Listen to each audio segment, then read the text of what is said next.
कुछ समय पहले मैंने 3 युवा पुरुषों की एक समाचार रिपोर्ट पढ़ी थी। उह, वे टाम्पा, फ्लोरिडा में एक बॉलिंग एली से घर जा रहे थे और भले ही अंधेरा था, उन्हें लगा कि चौराहे से गुजरते समय उनके पास रास्ते का अधिकार है। समस्या यह थी कि जो स्टॉप साइन वहां होना चाहिए था, उसे चोरों ने चुरा लिया था।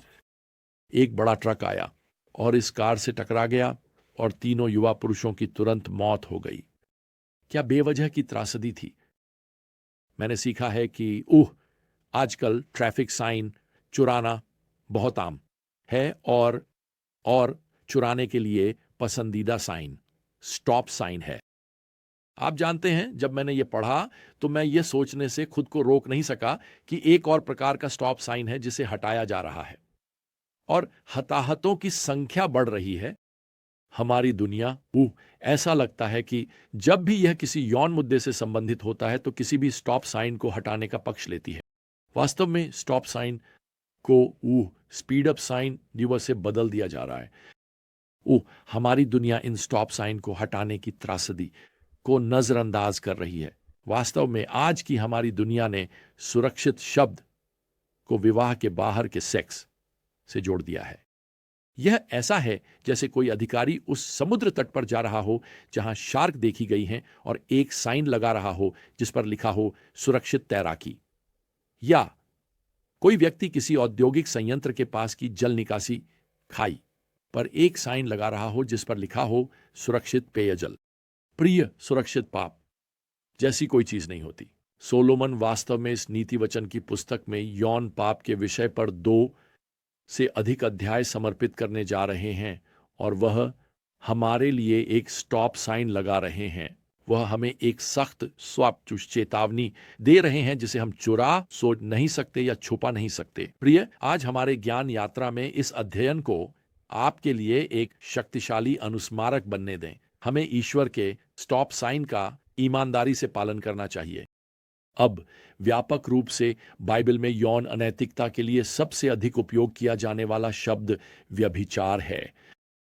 ग्रीक शब्द है पोर्निया और इससे हमें अंग्रेजी शब्द पोर्नोग्राफी मिलता है। यह एक व्यापक शब्द है जो किसी भी प्रकार की निषिद्ध यौन गतिविधि को संदर्भित करता है। और मुझे आपको बताने दें प्रिय, इस विषय पर बाइबल जो कहती है उसका आपके भावनाओं, आपकी इच्छाओं या आपकी संस्कृति द्वारा कानूनी माने जाने से कोई लेना देना नहीं है। यह ईश्वर का वचन है। यहां हमारे लाभ के लिए दिव्य स्टॉप साइन है। अब आज हम नीति वचन के 5वें अध्याय में हैं। यह पूरा अध्याय वास्तव में 6ठे अध्याय का अधिकांश और 7वें अध्याय का पूरा भाग यौन पाप के इस विषय को समर्पित है। सुलेमान हमें अब एक टकराव के दृश्य पर ले जाने वाले हैं और वह हमें यह बताकर शुरू करते हैं कि यह यौन पाप कुछ बहुत ही आनंददायक वादा करके शुरू हो रहा है। वह यहां अपने पुत्र को नीति वचन 5:3 में लिखते हैं, एक वर्जित स्त्री के होंठ शहद टपकाते हैं और उसकी वाणी तेल से भी चिकनी होती है।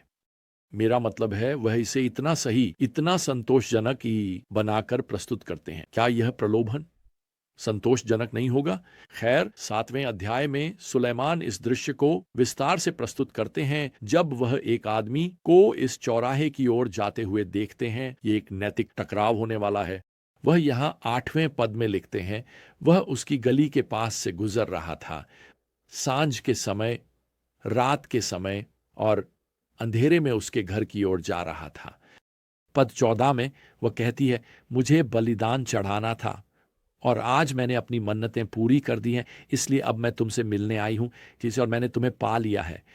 दूसरे शब्दों में, मैं एक धार्मिक लड़की हूं, मैंने अपनी मन्नतें पूरी कर दी हैं और मैं तुम्हारे जैसे एक अच्छे आदमी की तलाश में थी। सब कुछ कितना मीठा लगता है ना? लेकिन जो मिठास शहद और चापलूसी से शुरू होता है वह जल्दी ही बेसी खट्टा और हानिकारक हो जाएगा। यह आनंद से शुरू होता है लेकिन आनंद घृणा में बदल जाता है।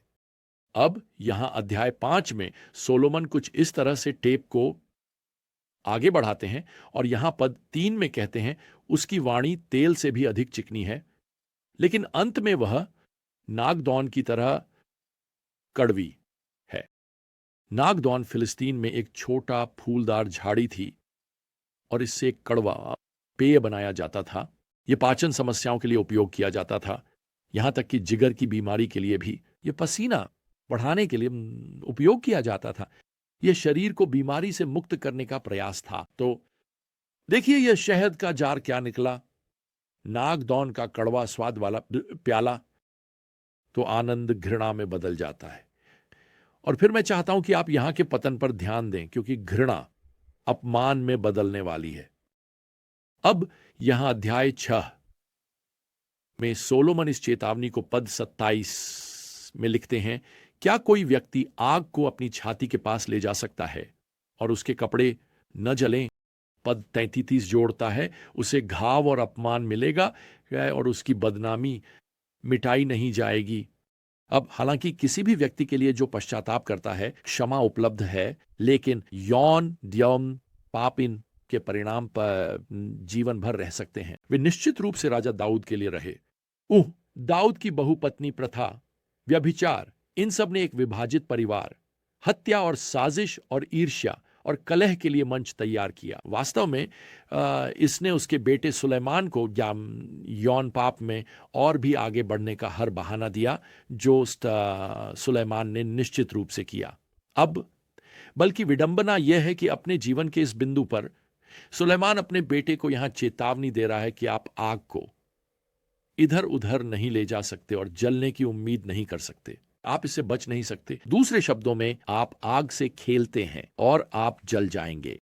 आनंद घृणा में बदल जाता है, घृणा अपमान में बदल जाती है और अब अपमान आपदा में बदल जाता है। अब यहां अध्याय 5 में वापस आते हुए सुलेमान 11वीं आयत में लिखते हैं, और अपने जीवन के अंत में जब आपका मांस और वेन शरीर नष्ट हो जाते हैं तो आप कराहते हैं। देखिए, वह यौन संचारित रोगों के शारीरिक प्रभावों का वर्णन कर रहे हैं।